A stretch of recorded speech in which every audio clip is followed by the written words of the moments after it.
दर्शकबिन नमस्ते। प्राइम संवादमा यहाँलाई स्वागत छ। म कृष्ण मल्ल। आज हामी नेपालको शिक्षा सम्बन्धमा छलफल गर्न गएका छौँ।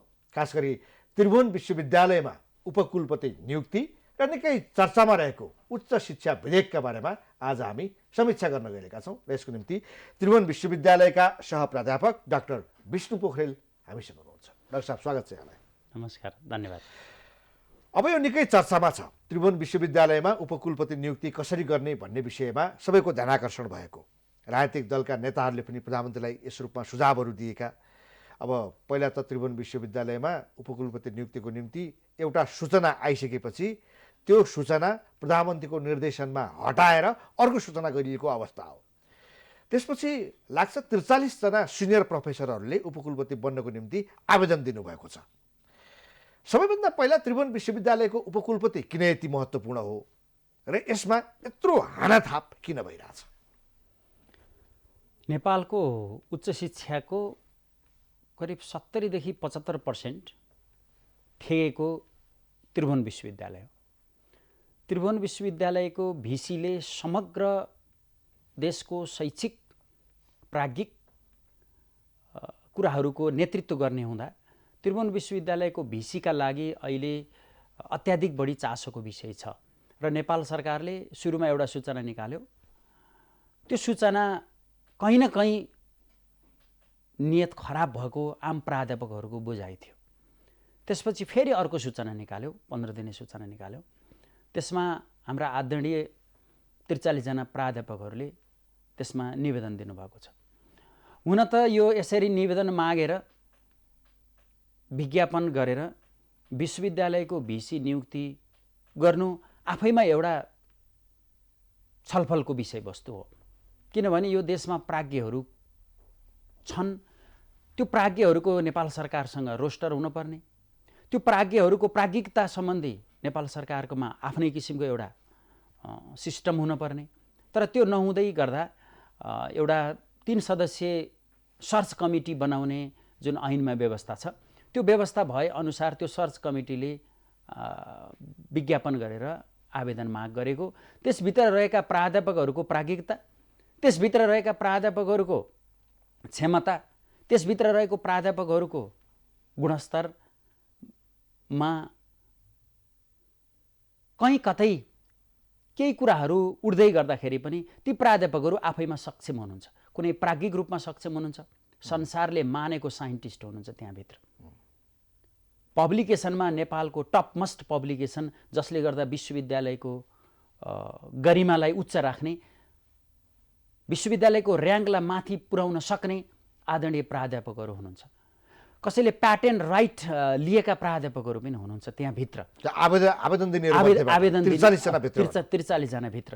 त्यसैले यो 43 जनाभित्रको प्राज्ञिकता छनौट गर्नका लागि यदि वस्तुगत रूपमै विश्वविद्यालयका प्राध्यापकहरूमध्येबाट वस्तुगत रूपमै आधार बनाएर छनौट गर्ने हो भने यी भित्रका प्राध्यापकहरू वास्तविक रूपमा नेपालको उच्च शिक्षामा ड्राइभ गर्न सक्ने हुनुहुन्छ। तर प्रश्न कहाँ छ भन्नुहुन्छ भने नेपाल सरकारले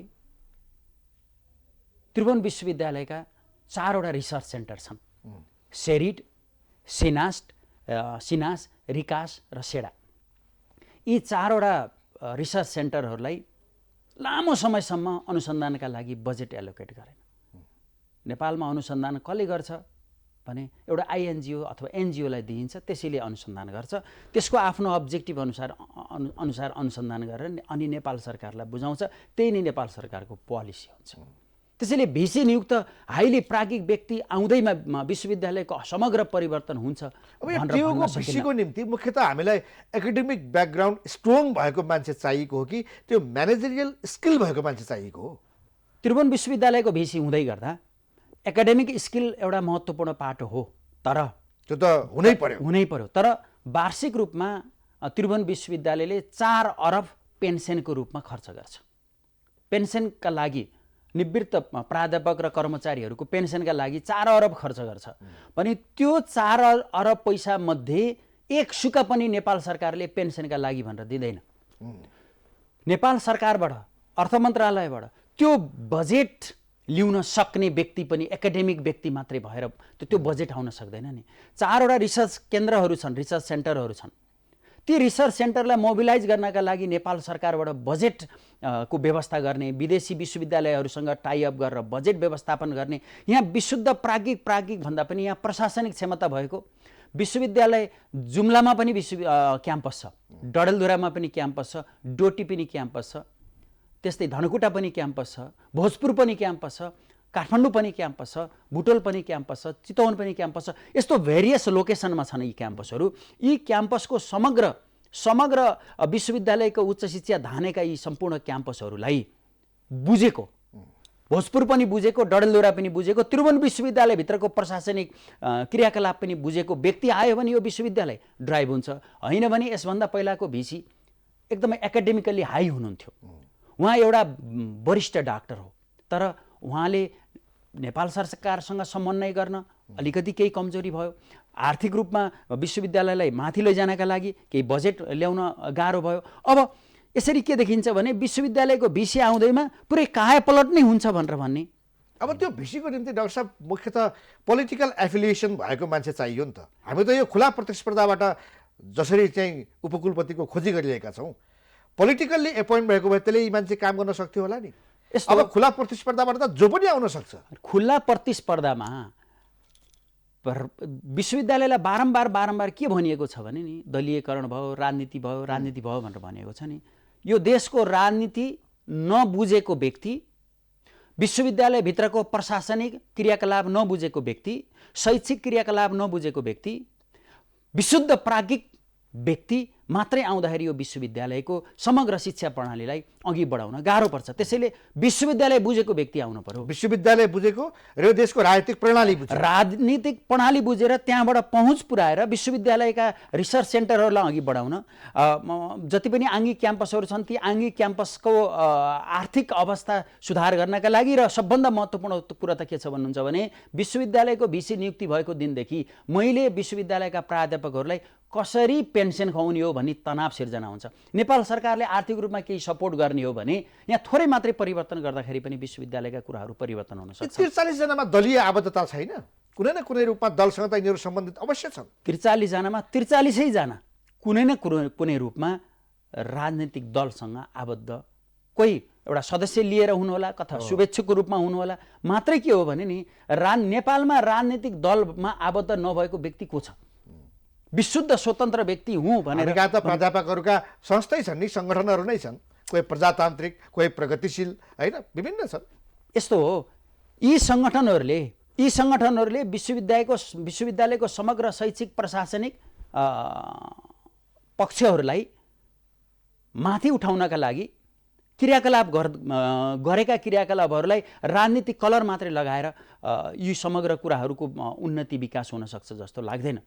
विश्वविद्यालयमा राजनीतिक दल आबद्ध प्राध्यापकहरू भन्दा पनि विश्वविद्यालयको विशुद्ध पेशागत मुद्दाहरूसँग आबद्ध प्राध्यापक सङ्घ सङ्गठन, पेशागत मुद्दाहरूलाई बढी बोक्ने भिसी हामीले खोजेको। हामीले पेशागत मुद्दा बोक्ने, त्यहाँ पेन्सन दिने मात्रै होइन, करिब 900 प्राध्यापकहरूलाई पेन्सनबाट वञ्चित गरिएको छ। त्यो पेन्सनको व्यवस्था गर्ने र विश्वविद्यालयको एकाडेमी, चाहे करिकुलम डिजाइन होस्, करिकुलम इम्प्लिमेन्टेसन होस्, प्रोफेसनल डेभलपमेन्ट होस्, यसमा इन्टरभेन्सन गर्न सक्ने व्यक्ति चाहिएको हामीलाई। अब जो यी 43 जना छन्, यी 43 जनालाई छान्दाखेरि भन्ने बेलामा यो खुला प्रतिस्पर्धा हो, तर उही पुरानै विधिबाट, पुरानै तरिकाबाट आफूलाई मन परेको मान्छेलाई टपक्क टिपेर ल्याएर भिसी बनाइदिने हो भन्ने चर्चा पनि छ। त्यो सम्भावना कतिको देखिन्छ?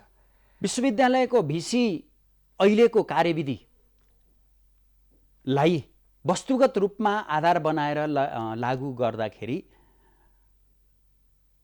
कुनै एउटा वस्तुगत मापदण्डको आधारमा भिसी आउँदाखेरि आम जनमानसले स्वीकार गर्ने कुरा हो। तर हामीले मर्निङ सोज द डेज भने जस्तै 3 महिनासम्म सरकारले भिसी नियुक्ति गरेन।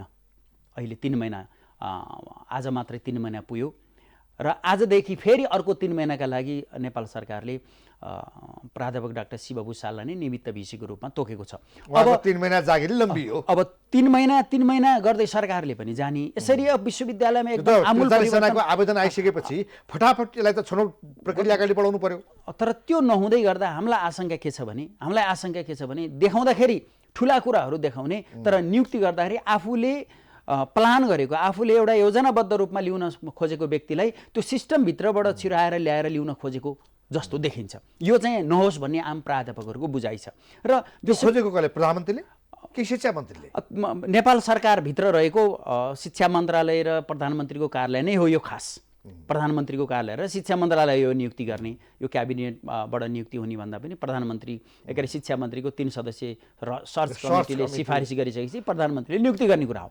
र यसमा ठ्याक्कै एकदम नेपालको जादुमय रूपमा उच्च शिक्षा चेन्ज गर्न सक्छ भन्ने जुन एउटा आम जनमानसको दृष्टिकोण छ, त्यो दृष्टिकोणमा थोरै करेक्सन के गर्नुपर्छ भने विश्वविद्यालय चेन्ज गर्नका लागि बारम्बार नेपाल सरकारले हस्तक्षेप गर्छ, नेपाल सरकारले बजेट दिँदैन, अनि त्यसपछि राजनीति यता भयो भन्नु। डाक्टर साहब, जो यो सर्च कमिटी बनाइएको छ नि, एउटा अनौठो प्रश्न छ कि यहाँ सबैको रोचक कुरा पनि हो यो। अब यसमा सिनियर प्रोफेसरहरू, यहाँले अघि नै सुरुमै भन्नुभयो संसारमै ख्यातिप्राप्त प्रोफेसरहरूले यहाँ आवेदन दिएका छन्, 43 जना छन्। तीमध्येबाट 1 जना छनौट गर्नुपर्ने छ। सर्च कमिटीमा को छ भने उनीहरूभन्दा जुनियरहरू छन्, शिक्षा मन्त्री सहित अब एउटा टियुको लेक्चरर, अब अर्को त्यहीँको सचिव कोही हुनुहुन्छ त्यो सर्च कमिटीमा। उहाँहरूले अब ती प्रोफेसरहरूको मूल्याङ्कन गर्ने, उनीहरूको प्रेजेन्टेसन सुन्ने, अनि त्यो प्रेजेन्टेसन सुनेर उहाँहरूले खुट्याउन सक्नुहुन्छ, विज गुड, सक्नुहुन्छ। हाम्रो यो जो सर्च कमिटी मार्फत भिसीको खोजी गर्ने काम भइरहेको छ, यो आफैमा कतिको स्वाभाविक छ? हाम्रो प्रश्न कहाँनिर हो भन्नुहुन्छ भने मैले उहाँको क्षमतामाथि प्रश्न खडा गरेको होइन, प्रश्न चिन्ह खडा गरेको होइन। यदि कुनै व्यक्तिको 4000, 3000, 2000 लेख रचना छ, अन्तर्राष्ट्रिय जर्नलहरूमा लेख रचना छ, 3वटा प्याटेन्ट राइट छ, विभिन्न अनुसन्धानमा सहभागी हुनुभएको छ भने त्यहाँभन्दा राम्रो व्यक्ति त्यो सर्च कमिटीमा हुनुपर्छ। अब लेक्चररले, प्रोफेसरको, त्यही पनि भिसीको, यो त मानमर्दन भयो सिधै। भिसीको छनौट गर्दै गर्दा अनि यो विश्वविद्यालयमा राम्रो व्यक्ति आउँछ भनेर हामीले पत्ताइदिन पर्ने। हामी प्राध्यापकहरूले, उपप्राध्यापकले छनौट गरेको व्यक्ति प्रोफेसर जो इन्टरनेसनल रेकग्नाइज प्रोफेसरहरू हुनुहुन्छ, उहाँहरूलाई छनौट गरेको आम प्राध्यापकले पत्ताइदिन पर्ने। नेपाल सरकारले हल्ला गर्दैमा त्यो चाहिँ प्राध्यापकहरूले पत्ताइदिन पर्ने, यो चाहिँ सरासर गलत छ। अब अर्को कुरा, अब के छ भने विश्वविद्यालयलाई त बारम्बार मन्त्रालयहरूले हस्तक्षेप गरेका छ नि त। अब यो भोलि आउने पनि त त्यही हस्तक्षेप सुरु हुन्छ। अनि कसरी विश्वविद्यालय उहाँहरूले, नेपाल सरकारले त विश्वविद्यालयलाई स्वायत्तता, जुन नेपालको संविधानको धारा 243 मा, धारा 31 र धारा 243 मा भएका स्वायत्तता सम्बन्धी व्यवस्था, उच्च शिक्षा सम्बन्धी व्यवस्थालाई पूर्ण कार्यान्वयन गर्नु पर्यो नि, त्यतातिर नजाने अनि यतैतिर घुम्दाखेरि यो चाहिँ अलिक प्रश्न चिन्ह खडा हुने अवस्था छ। यो स्वायत्तताको कुरा निकाल्नु हो। अर्को एउटा इन्ट्रेस्टिङ कुरा के छ भने यो शिक्षा मन्त्रालयले यो 4वटा विश्वविद्यालयहरू हैन, मुख्यतः हाम्रो सुदूरपश्चिमाञ्चल विश्वविद्यालय, मध्यपश्चिम पोखरा र पूर्वाञ्चल विश्वविद्यालयलाई एउटा पत्र पठाएको छ। शिक्षा मन्त्रालयले यी 4वटा विश्वविद्यालयलाई पत्र पठाएर उनीहरूको आन्तरिक जो कार्य हो त्यो प्रभावित भएको छ। एक किसिमले भन्ने हो भने ठप्पै भएको छ। यतिसम्म कि एउटा विभागबाट अर्को विभागमा एउटा लेक्चररलाई अथवा कर्मचारीलाई सरुवा गर्ने, उसको कामकाजको मूल्याङ्कन गर्ने अधिकार समेत शिक्षा मन्त्रालयले यो पत्र मार्फत खोसेको छ। अब कुरा गऱ्यौँ हामीले स्वायत्तताको, अब शिक्षा मन्त्रालयको यो पत्रले स्वायत्तता प्रदान गर्छ र? नेपालको संविधानको धारा 243 ले विश्वविद्यालयका सेवा आयोगलाई समेत स्वायत्तता छोडेको छ, स्वायत्त निकाय भनेर मानेको छ। र माघ 4 गते शिक्षा मन्त्रालयबाट यी 4वटा विश्वविद्यालयमा एउटा पत्र गयो। त्यो पत्रमा सरुवा, बढुवा र सम्बन्धन दिन नदिनु भनेर निर्देशनात्मक पत्र गयो 4वटा विश्वविद्यालय, 4वटा विश्वविद्यालयलाई, सुदूरपश्चिमाञ्चल, मध्यपश्चिमाञ्चल, पूर्वाञ्चल र पोखरा विश्वविद्यालय। पोखरा विश्वविद्यालय करिब 6 महिनाभन्दा बढी छ, अझै त्यो भिसीको कार्यकाल, अरूको फागुनसम्म कार्यकाल छ। अब 17वटा विश्वविद्यालय छन्, तीमध्ये यो 4वटालाई पत्र गयो, बाँकी 13वटालाई छैन, गएको छैन। त्रिभुवन विश्वविद्यालयको ऐन 2049 को दफा 3 मा स्वायत्तताको व्यवस्था छ। त्यस्तै गरेर पूर्वाञ्चल विश्वविद्यालयको ऐन 2050 को दफा 4 मा स्वायत्तता सम्बन्धी व्यवस्था छ। पोखरा विश्वविद्यालयको ऐन 2053 को दफा 4 मा स्वायत्तता सम्बन्धी व्यवस्था छ। सुप विश्वविद्यालय ऐन 2067 को दफा 4 मा स्वायत्तता सम्बन्धी व्यवस्था छ। शिक्षा मन्त्रालयले यी विश्वविद्यालयको स्वायत्ततामा ठाडो हस्तक्षेप गरेको, संविधानको ठाडो उल्लङ्घन गरेको, संविधानमा स्वायत्तताको व्यवस्था गर्ने, विश्वविद्यालयलाई स्वायत्त संस्था हो भनेर भन्ने, तर शिक्षा मन्त्रालयको एउटा पत्रको आधारमा त्यहाँका सबै कामकाजहरू ठप्प पार्ने यो नियत चाहिँ ठिक देखिँदैन। अहिलेको यो पत्र नबुझेको कुरा के भने यो 4वटा विश्वविद्यालयलाई मात्रै किन, बाँकीलाई किन छोड्यो? म जोड्दैछु। यसभन्दा पहिला सुदूरपश्चिम विश्वविद्यालयको भिसी प्राध्यापक भूषण श्रेष्ठलाई यसभन्दा पहिलाको सम्माननीय प्रधानमन्त्री केपी शर्मा ओलीको नेतृत्वको सरकारले निलम्बन गर्यो। मध्यपश्चिम विश्वविद्यालयको रजिस्ट्रार डाक्टर महेन्द्र मल्ललाई निलम्बन गर्यो। त्यस्तै गरी तत्कालीन नेपाल संस्कृत विश्वविद्यालयका प्राध्यापक डाक्टर कुलप्रसाद कोइरालालाई एयरपोर्टबाट फिर्ता लगायो। बारम्बार नेपाल सरकारले राजनीतिक हस्तक्षेप गर्ने, राजनीतिक रूपमा इन्टरभेन्सन गर्ने विश्वविद्यालयमा र विश्वविद्यालयको समग्र शैक्षिक प्राज्ञिक गतिविधिहरूलाई हस्तक्षेप गरिरहेको कारणले गर्दा नेपालको उच्च शिक्षामा विश्वविद्यालयहरूले जे गर्न खोजेको हो त्यो गर्न सक्दैन। उपकुलपति नियुक्ति हुन्छ, ऊ विभिन्न रूपले कहिले शिक्षा मन्त्रालयको पत्र, कहिले प्रधानमन्त्री कार्यालयको पत्रको कारणले गर्दा उसका शैक्षिक प्राज्ञिक गतिविधिहरू अघि बढाउन सक्दैन। राजनीतिक पूर्वाग्रह साधिने भयो। यसैले अब उच्च शिक्षामा यसरी हस्तक्षेप बढ्दै जाने हो भने राजनीतिक नेतृत्व जो छ, शिक्षा मन्त्री जो छ, प्रधानमन्त्री जो छ, उसले चाहिँ त्यो भिसीलाई या भनौँ विश्वविद्यालयको नेतृत्वलाई आफ्नो कब्जामा, नियन्त्रणमा, आफ्नो इसारामा चलाउन खोज्ने भयो। त्यो चलाउन खोज्दै गर्दा अब उच्च शिक्षा चेन्ज गर्दैछौँ हामीले भनेर नेपाल सरकार अथवा यहाँको सम्मानीय सांसदहरू, हैन, सङ्घीय सांसदहरू अथवा प्रदेश सरकारले के ख्याल गर्न पर्ने हो भने बारम्बार राजनीतिक हस्तक्षेप चाहिँ गर्ने तर परिवर्तन भएन, विद्यार्थीहरू बाहिर गए पनि भनिरहने कि यो कुरा मिलिरहेको छैन।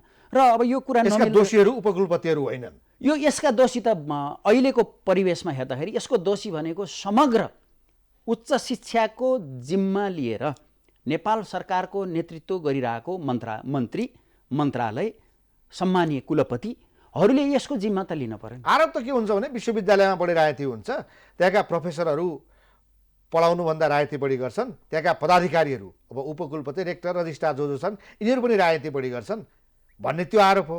तर राजनीति होइन, यो यहाँले जोडिहाल्नु हो।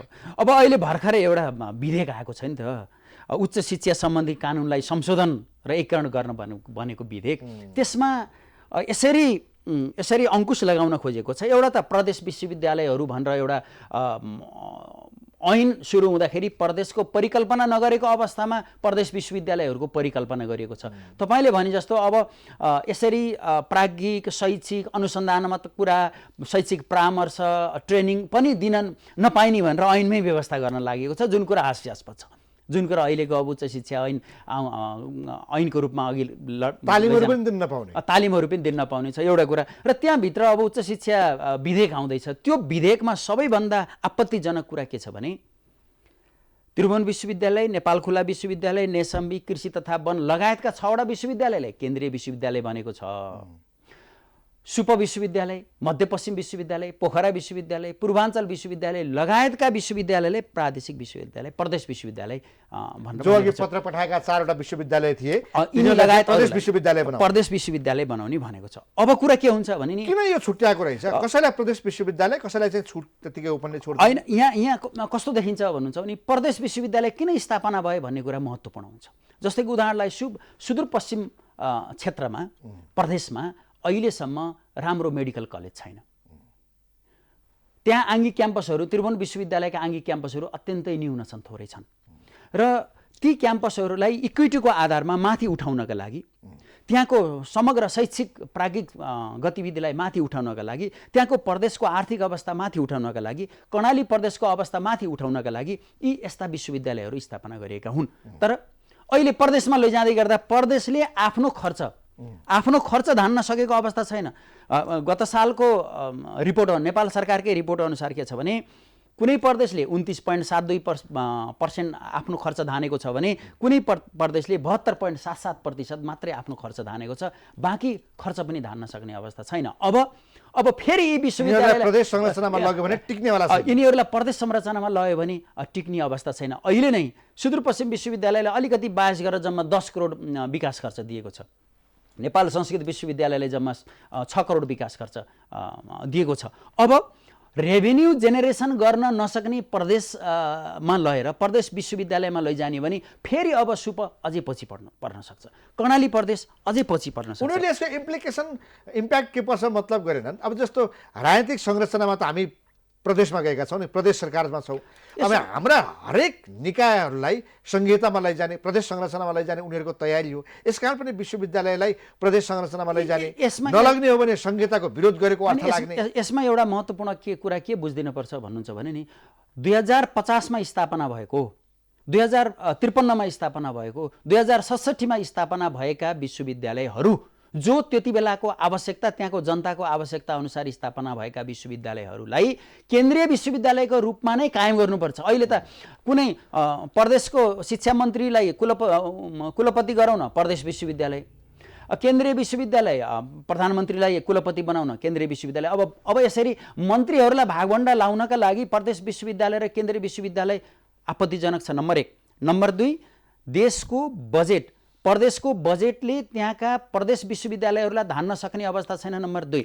नम्बर 3, इक्विटीको आधारमा स्थापना भएका विश्वविद्यालयहरू हुन्, पछि परेको ठाउँहरूलाई माथि उठाउनका लागि स्थापना भएका विश्वविद्यालय हुन्। ती विश्वविद्यालयलाई फेरि प्रदेश विश्वविद्यालयमा लैजाँदाखेरि त्यहाँनिर के हुन्छ नि, उहाँहरूलाई राजनीतिक अभिष्ट पुरा गर्ने त्यो साधन हुन सक्छ, तर त्यसले एकाडेमिक जो अपलिफ्टमेन्ट हुनुपर्ने हो त्यो हुँदैन। त्यो एकाडेमिक अपलिफ्टमेन्टका लागि प्रदेश विश्वविद्यालयहरूको अवस्था, लुम्बिनी प्रदेश विश्वविद्यालय त प्राविधिक प्रदेश विश्वविद्यालय त स्थापना गरिसकेको छ त, मधेसको प्रदेश विश्वविद्यालय त स्थापना गरिसकेको छ त, ती विश्वविद्यालयलाई अघि बढाउनु पर्यो नि त। अब पहिला स्थापना भएका विश्वविद्यालयहरूलाई यसलाई संहिता नमानेको अर्थ लाग्दैन। हामी राजनीतिक संरचनामा त संहितामा छौँ, विश्वविद्यालयहरूलाई संहिता अथवा प्रादेशिक संरचनामा लैजानु हुन्न भन्नुको अर्थ संहिताको विरोध पो हो कि होइन? यसो संहिता के का लागि? संहिता त्यहाँका जनताका लागि होइन, यो ओभरअल डेभलपमेन्टको लागि। संहिता भनेको इक्वल डेभलपमेन्ट, इक्वल रूपमा जताततै विकास हुनुपर्छ भनेर भन्ने होइन। अनि अब आफ्नो प्रदेश धान्न नसक्ने कर्णाली प्रदेशमा मध्यपश्चिम विश्वविद्यालय गयो भने त्यहाँको रेभिन्यू जेनेरेसन गर्न नसक्ने प्रदेशले विश्वविद्यालयको समग्र आर्थिक, शैक्षिक, सामाजिक सबै कुरा कसरी धान्न सक्छ? कर्णालीको विद्यार्थी त्यही भर्ना हुन्छ भन्ने छैन नि। अनि यस्तो छ, त्यो त जहाँ पनि जान सक्छ। गुणस्तरीय शिक्षा हुँदै गर्दा कर्णालीबाट काठमाडौँ आउनु पर्यो भने त 30,000 त उसलाई त भाडा नै लाग्छ त। त्यही प्रदेशको विद्यार्थी त्यही पढ्छ भन्ने भयो, पढ्छ भन्ने छैन, होइन। यो त माइग्रेसनको युग हो। पूर्वको विद्यार्थी कर्णालीमा पनि जान सक्छ, मधेसको विद्यार्थी जुम्ला पनि जान सक्छ, गएको पनि छ। तर हाम्रो मात्रै कुरा के हो भन्नुहुन्छ भने नि अहिले नै समग्र आर्थिक रूपमा विश्वविद्यालयलाई केन्द्रले नै त्यति धेरै सपोर्ट गर्न नसकिरहेको अवस्थामा अब प्रदेश विश्वविद्यालय हुँदै गर्दा त्यसको एस्युरेन्स गर्ने आधारहरू के हुन् त? कुनै आधार चाहियो? त्यसको स्टडी छैन। एस्युरेन्स गर्ने आधार चाहियो नि। सुप विश्वविद्यालयमा रहेका आङ्गी क्याम्पसहरू, अब मध्यपश्चिमको विश्वविद्यालयको आङ्गी क्याम्पस रोल्पामा छ, रोल्पा लुम्बिनी प्रदेशमा पर्छ, कर्णाली प्रदेशमा पर्दैन। अब रोल्पा लुम्बिनी प्रदेशमा परेको विश्वविद्यालय अब त्यसलाई या त लुम्बिनी प्रदेशतिर सार्दिने भयो, छुट्टै प्रदेशमा भएको हुनाले सार्दिने भयो। त्यसैले यो त्यति मात्रै होइन, अहिलेको यो उच्च शिक्षा ऐनले त के गरेको छ भन्नुहुन्छ भने समग्र ट्रेड युनियन राइटलाई खारेज गर्न खोजेको छ, जुन नेपाल अहिले छलफलमा चलेको उच्च शिक्षा विधेयक हामी चर्चा गर्दैछौँ। उच्च शिक्षा विधेयकभित्र समग्र प्राध्यापकहरूको ट्रेड युनियन राइटलाई किल गर्दैछ, जुन पञ्चायतकालमा पनि थिएन।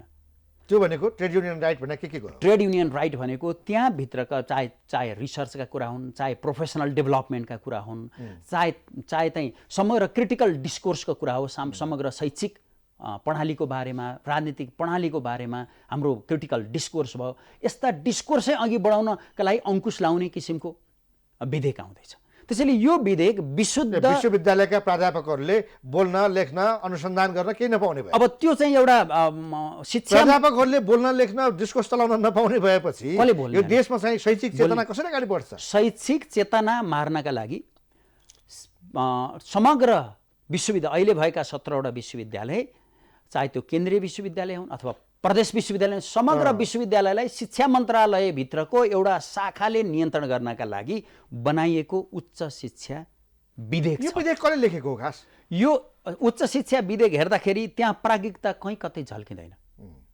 प्राज्ञिकता मात्रै भिसी, रेक्टर र रजिस्ट्रार, त्यसमा पनि रेक्टरको नियुक्तिका सन्दर्भमा 40% प्राज्ञिकतालाई दिएको छ, लेख रचनालाई दिएको छ। रजिस्ट्रारका लागि 20 अङ्क प्राज्ञिकतालाई दिएको छ। बाँकी कुराहरू हेर्ने हो भने कहीँ कतै पनि विश्वविद्यालयको अनुसन्धान गर्नेलाई प्रोत्साहन, पब्लिकेसनलाई प्रोत्साहन, पेटेन्ट राइट लिनेलाई प्रोत्साहन, यस्ता कुराहरू कहीँ कतै झल्किँदैनन्। तर नियन्त्रणका अङ्कुशका कुराहरू धेरै झल्किन्छन्। प्राध्यापकहरूलाई नियन्त्रण गर्ने, प्राध्यापक नियन्त्रण गर्ने, कर्मचारी नियन्त्रण गर्ने, ट्रेड युनियन राइट किल गर्ने र समग्र यो देशको बारेमा क्रिटिकल डिस्कोर्स अघि बढाउन नदिने किसिमका कुराहरू छन्। त्यसैले यसलाई रिभिजिट गर्न। त्यो त कहाँबाट आयो त यस्तो किसिमको विधेयक? यो त समितिहरूमा पनि छलफल भइरहेको छ। अब यो विधेयक ड्राफ्ट गर्ने को हो त? मलाई लाग्छ यो विधेयक लामो समयसम्म विद्यालय शिक्षालाई ब्युरोक्रेटिक स्ट्रक्चरले गाँजेको कारणले गर्दा विद्यालय शिक्षामा त्यति राम्रो प्रगति हुन सकेको छैन। यहाँनिर एक किसिमको नियन्त्रणमा आधारित भएको कारणले प्रगति हुन सकेको छैन। अहिले नेपालमा रहेका सम्पूर्ण आङ्गिक क्याम्पसहरू विद्यार्थीको पहिलो चोइस भएको छ। तर विश्वविद्यालयभित्र रहेका सामुदायिक विद्यालयहरू पहिलो चोइस भएको छैन। अब शिक्षा मन्त्रालयले नियन्त्रण गर्दै गर्दा अबको 5 वर्षपछि यही विधेयक पास भएर अघि जाने अबको 5 वर्षपछि फेरि निजी शिक्षण संस्थाहरू पहिलो चोइस हुन सक्छन्। अहिले हेर्नुहोस्, चाहे त्रिभुवन विश्वविद्यालयको केन्द्रीय क्याम्पस होस् अथवा बुटोलको होस्, भैरवाको क्याम्पस होस् अथवा चितवनको क्याम्पस होस्, पोखराको क्याम्पस हो, कुनै क्याम्पस आङ्गिक क्याम्पस विद्यार्थीहरूको पहिलो चोइस छ। मात्रै त्यहाँनिर हामीले डिजिटल रूपमा अघि बढाउन बजेटको कारणले सकिरहेको छैनौँ अथवा त्यहाँको अनुसन्धानलाई अघि बढाउन बजेट अभावको कारणले सकिरहेको छैनौँ। जसरी माध्यमिक शिक्षासम्मको सम्पूर्ण अनुसन्धान र गर्ने गतिविधि अहिले निश्चित एनजिओ आइएनजिओलाई शिक्षा मन्त्रालयले प्रदान गरेको छ, त्यही रूपमा विश्वविद्यालयको समग्र प्रणालीलाई फेरि एनजिओ र आइएनजिओको हातमा दिएर निजी संस्थालाई प्रोत्साहन गर्ने, आङ्गिक क्याम्पसहरूलाई निरुत्साहित गर्ने किसिमका प्रावधानहरू यो विधेयकभित्र राखेको हुनाले यो विधेयकमा भएका जति विश्वविद्यालयहरू छन् प्रत्येकका आफ्ना आफ्ना ऐनहरू छन्। प्रत्येक विश्वविद्यालयका छुट्टै विश्वविद्यालय पछि ऐनहरू छन्। अब यो उच्च शिक्षा विधेयकमा त एउटा सम्पूर्ण छाता ऐन, त्यो भएर सबै विश्वविद्यालय समान हुन्, उनीहरूको समान प्रकारको ऐन छ भन्ने त्यो व्यवस्था गर्नुपर्छ पर्दैन? त्यो व्यवस्था गर्नका लागि त અહીં भर्खर हेर्नु न 4वटा विश्वविद्यालयका लागि पत्र लेख्यो। कहाँ छ होला उद्देश्य? 4वटा विश्वविद्यालयलाई पत्र लेख्यो। अब उद्देश्य के छ भन्नुहुन्छ भने ठुलो कुरा देखाउने, त्रिभुवन विश्वविद्यालयमा भिसी नियुक्ति यसो गरी 17वटै विश्वविद्यालयमा यही प्रक्रिया गर्न सम्भव छ? गर्नुहुन्छ? 17वटै विश्वविद्यालयमा भिसी नियुक्तिको प्रक्रिया यही अनुसार गर्ने। हिजो बिहान हामीले संवैधानिक परिषदका नियुक्तिहरू देखिरहेका छैनौँ। संवैधानिक परिषदले नियुक्ति गर्दाखेरि जुन प्रक्रिया अपनाएको छ र अब विश्वविद्यालयको भिसी नियुक्ति गर्दाखेरि अनि हामीले सबै कुरा विश्वविद्यालयमा नेपाल सरकारले गरेका सबै गलत कामहरूलाई पनि विश्वविद्यालयका प्राध्यापकहरूले पत्ताइदिन पर्ने अवस्था छैन। हेर्नुहोस् किन छैन? 17वटा हिजो बिहान यो सरकार भइसक्यो, हिजो बिहान यही गर्नुभयो। अथवा अहिले भर्खरै फागुनमा सुप विश्वविद्यालयको भिसी नियुक्ति हुँदैछ, मध्यपश्चिम विश्वविद्यालयको भिसी नियुक्ति हुन्छ, पूर्वाञ्चल विश्वविद्यालयको भिसी नियुक्ति हुन्छ, एकछिनपछि नेपाल संस्कृत विश्वविद्यालयको सेवा आयोग नियुक्ति हुँदैछ। अब यही कुरा, अब विश्वविद्यालयभित्र ब्युरोक्रेटिक स्ट्रक्चरलाई इन्ट्री गराउनका लागि, कन्ट्रोल गर्नका लागि ल्याएको उच्च शिक्षा विधेयक हाम्रा लागि मान्ने छैन, आम प्राध्यापकहरूलाई मान्ने छैन, पूर्व विश्वविद्यालयका पदाधिकारीहरूलाई मान्ने छैन, वर्तमान पदाधिकारीहरूलाई मान्ने छैन। यो प्राज्ञिकता झल्किन पर्छ। यो ड्राफ्टमा नेपालका गण्यका प्रोफेसरहरू, नेपालको सबैभन्दा धेरै एकाडेमिक हाइट भएका, इन्टरनेसनल्ली रेकग्नाइज भएका प्रोफेसरहरूको पनि सहभागितामा यो उच्च शिक्षा विधेयक अघि बढाउन पर्छ। होइन भने जसरी माध्यमिक शिक्षासम्मलाई एकदमै कन्ट्रोल गरेर राखिएको छ, स्वायत्तता संविधान या त संविधान परिवर्तन गर, संविधानको धारा 31 र धारा 243 परिवर्तन गर्नु पर्यो। स्वायत्ततामा छैन विश्वविद्यालय नेपाल सरकारको कन्ट्रोलमा छ भनेर भन्नु पर्यो। होइन भने स्वायत्ततामा आक्रमण गरेर विश्वविद्यालय परिवर्तन गर्छु भन्ने दिष्टता कुनै पनि पदाधिकारीले राख्यो भने यो ऐतिहासिक रूपमा उहाँको पुनर्मूल्याङ्कन हुने अवस्था आउन सक्छ। हस् डाक्टर साहब, धेरै धन्यवाद। धन्यवाद यहाँलाई र यहाँको टेलिभिजनलाई विश्वविद्यालय सम्बन्धी केही कुराहरू सेयर गर्ने अवसर दिनुभएकोमा धन्यवाद। दर्शकवृन्द, प्राइम संवादमा हामीसँग त्रिभुवन विश्वविद्यालयका सहप्राध्यापक डाक्टर विष्णु पोखरेल हुनुहुन्थ्यो। उहाँसँगको कुराकानी यही सकिन्छ। हामी सबैलाई बिदा दिनुहोस्। नमस्ते।